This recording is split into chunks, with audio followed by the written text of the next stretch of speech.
आज हम बात करेंगे डंकापति का राज्याभिषेक के बारे में। तो दरअसल बीती 28 मई अपने आप में एक महत्वपूर्ण दिन बनाया गया। नए संसद भवन का उद्घाटन तो एक बहाना था, हालांकि पीछे का मकसद कुछ और।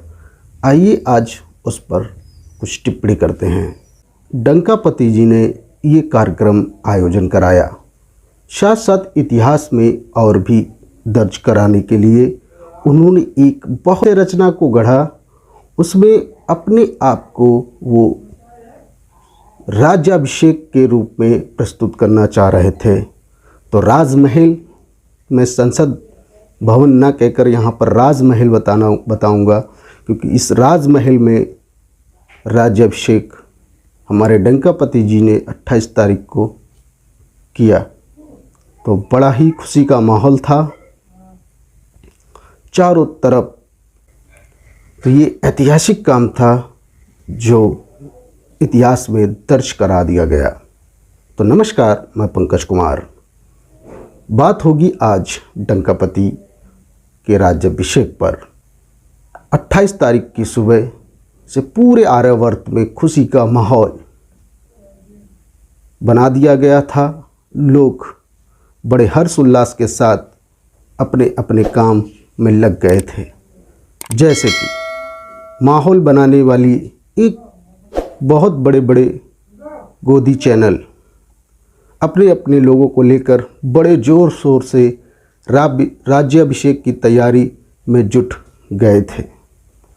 कोई पूड़ी बनाने के लिए लोगों को इकट्ठा कर रहा था, कोई माला लाने के लिए लोगों को इकट्ठा कर रहा था, कोई हवन कराने वाले सामग्रियों को इकट्ठा कर रहा था। सब अपने अपने काम को लेकर, कोई तो कैमरा वाले को बुक कराने के लिए, चारों तरफ कैमरे लगवाने के लिए, बढ़िया बढ़िया फ़ोटो राजा जी की खिंचवाने के लिए, पोस्ट करने के लिए लग गए थे।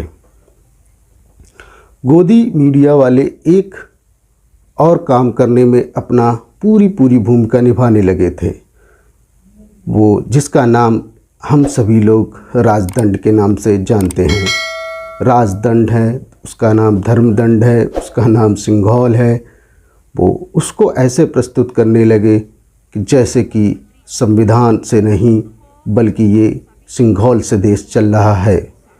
देश दुनिया में बाहर विदेशों में लोग देखते होंगे तो बोलते होंगे कि भारत का इतना बड़ा संविधान किसी के पास नहीं है, और उस संविधान को इतना नीचा दिखाने के लिए ये रचना रची जा रही है।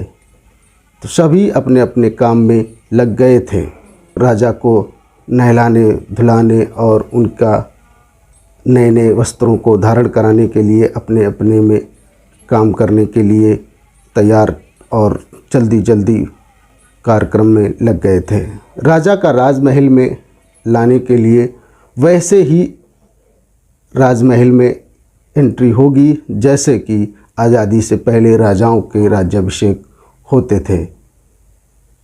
तो चलिए शुरू करते हैं। और आगे की कहानी थोड़ी अलग है। वो कहानी है जो आपको किसी गोदी मीडिया चैनल पे नहीं दिखाई जाएगी।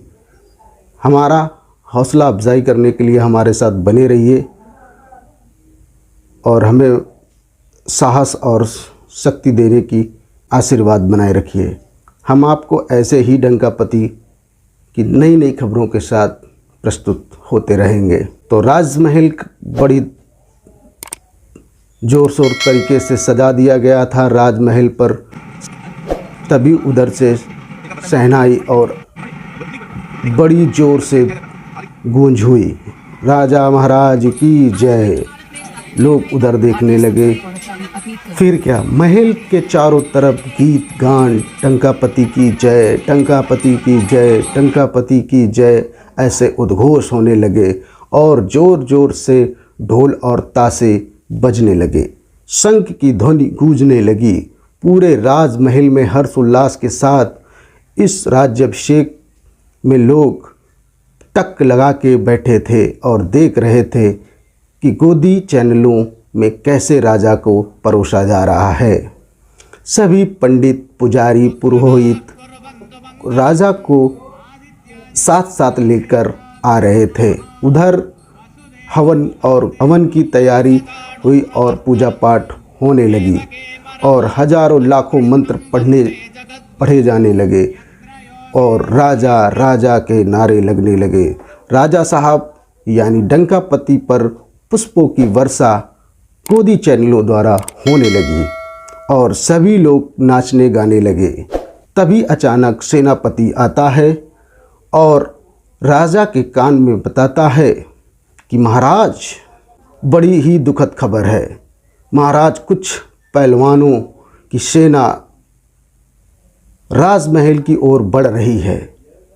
राजा ने कहा, सेनापति, अपने सैनिकों के साथ जाओ और उनको रोको और कहीं दूर ले जाकर उनको छोड़ आओ।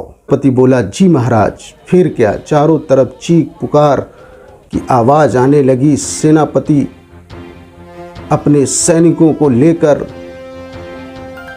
उन पहलवानों के काफिले पर आक्रमण कर दिया और सभी, उनमें कुछ महिलाएं थी, कुछ बच्चे थे, जिन पर सैनिकों ने अत्याचार प्रहार करना चालू कर दिया और उनको एक किसी लंबी सी गाड़ी में ले जाकर कहीं दूर एकांत में छोड़ दिया और उन बाहर से ताला लगा दिया गया।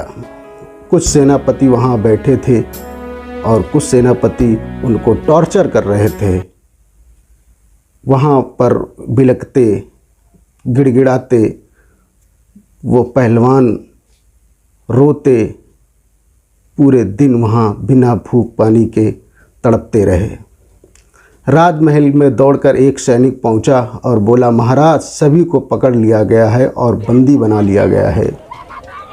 बताइए आगे क्या आपकी आज्ञा है। वाह सैनिकों, का बहुत अच्छा कार्य किया है, इसके लिए हम आपको इनाम देंगे। फिर क्या, राज्याभिषेक प्रारंभ हो गया। सभी पुजारी राज्याभिषेक में शामिल होकर और राजदंड देकर अपनी डंकापति जो अपने दम पर आर्यावर्त में अपनी कुर्सी स्थापित की है उसकी तरफ बढ़ने के बाद अपना राजदंड लेकर वो अपनी कुर्सी के बगल में स्थापित करने लगे। फिर क्या, चारों तरफ सराहना होने लगी और राजा राजा महाराज की जय ऐसे नारे लगने लगे। तो इस राज्याभिषेक यानी डंकापति के राज्याभिषेक पर आपकी क्या राय है, कमेंट करके ज़रूर बताइएगा और हमारे साथ चैनल पर जुड़े रहिए और बेल आइकन को प्रेस कर दीजिए, सब्सक्राइब कर लीजिए ताकि हमारे द्वारा बनाया गया वीडियो आप तक पहुंच सके।